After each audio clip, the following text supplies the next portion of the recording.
L'artiste d'aujourd'hui, c'est la personne qui est en intelligence avec le monde, avec sa propre liberté. C'est la personne qui va traduire quelque chose d'excessivement personnel, soit dans les sentiments, soit dans l'émotion, soit dans la critique, soit dans la politique, soit dans quelque chose de formel. Donc je dirais c'est personnalité, liberté et ouverture sur le monde, sur les émotions, sur... Il y a tout avec la liberté. Voilà.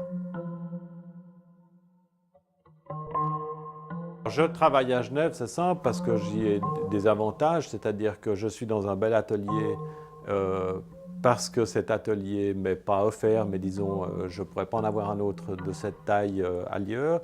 J'ai ma famille à Genève. Ailleurs, ce serait beaucoup plus compliqué pour moi. Au départ, ça a été plus compliqué. Peut-être que maintenant, j'aurai peut-être plus de succès ailleurs, donc je retrouverai des avantages économiques et financiers, probablement, mais ça, c'est une hypothèse. Je ne tiens pas à déplacer toute ma famille. Si j'étais célibataire, j'irais probablement travailler ailleurs, ouais, aujourd'hui.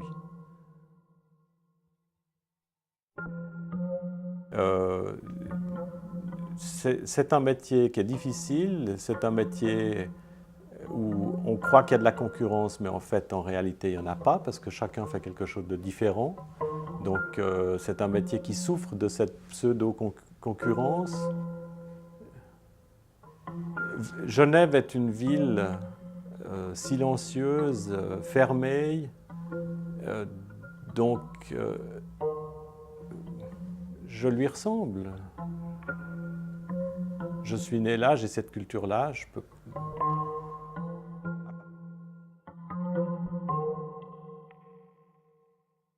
Le commerce, la culture, le désir de pouvoir chez certaines personnes qui ne sont pas des artistes ont créé des précarés.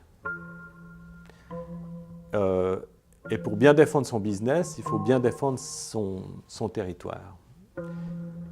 Genève est juste un tout petit peu trop petite pour qu'il y ait beaucoup de précarés. Et il y a deux attitudes dans la vie. Soit on aime, soit on haït. Et je pense que les gens qui aiment vraiment les artistes font en sorte que tout peut être possible.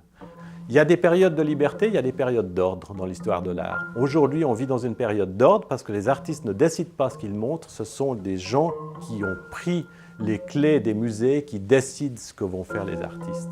Et ça, c'est une catastrophe culturelle la plus vaste et la plus grande, et elle va encore durer longtemps, je pense.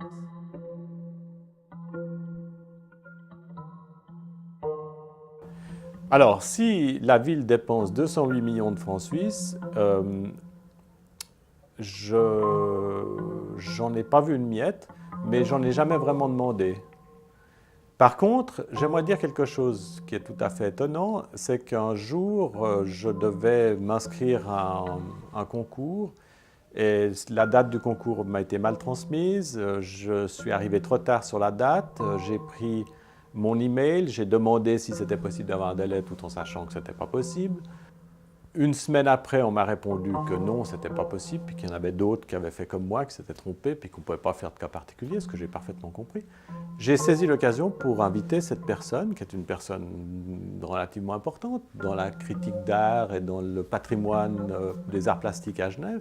Je lui ai dit, ben voilà, puisque je suis là, je vous envoie mes sites internet, ça fait 20 ans que je suis créateur, venez dans mon atelier, vous êtes bienvenus, je vous montrerai tout. Ou une chose. J'ai vu personne. Moi, je fais mon boulot. Hein. Mon boulot, je le fais ici. Ces gens-là, je ne sais pas où ils font leur boulot. Normalement, ils devraient visiter les ateliers. Quand on est dans une ville où on ne nous répond pas quand on est présent, je suis dubitatif et un brin inquiet. Je ne demande pas à cette personne, homme ou femme, de m'aimer, ni d'aimer ce que je fais, mais je demande simplement d'exister comme créateur et comme personne faisant partie de la culture locale. Même si je suis tout en bas de l'échelle, j'en ai rien à faire. Mais je suis là, j'existe, je fais.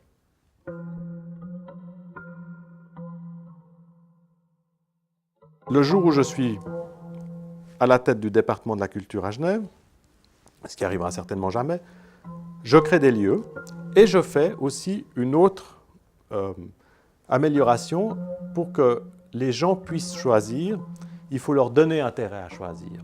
Donc, il y a un petit aménagement fiscal qui est tout simple. C'est-à-dire, si on dit que l'argent que vous dépensez pour la culture est soustrait de votre revenu, non pas 30% ni 10%, mais 100% de ce que vous donnez à la culture est soustrait de votre revenu. 100% de ce que vous donnez à la culture de gens qui créent sur le territoire. De cette manière, le fisc fait une opération blanche.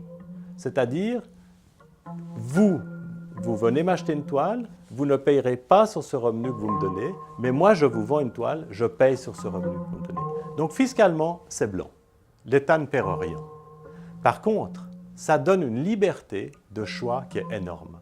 Parce que ce ne sera plus le directeur du MAMCO, ou bien le directeur des Beaux-Arts, ou bien M. Patrice Meunier, ou bien un autre, etc., qui ont des idées bien tranchées et qui, au fond, n'élargissent pas tellement le territoire culturel, qui vont dire « ça c'est bon, mais le tampon vous pouvez consommer », ce ne sera plus comme ça.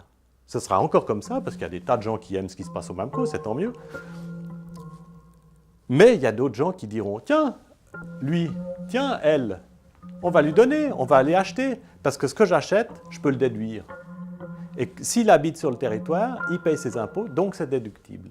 Et là, on donne une liberté à la monnaie, qui est une liberté qui va tout droit à la culture. Alors on peut faire ça pour la culture, on peut faire ça pour la peinture, on peut faire ça pour le théâtre, la musique, la science, la recherche, on peut faire pour tout. On donne les moyens au public de gérer son fric convenablement.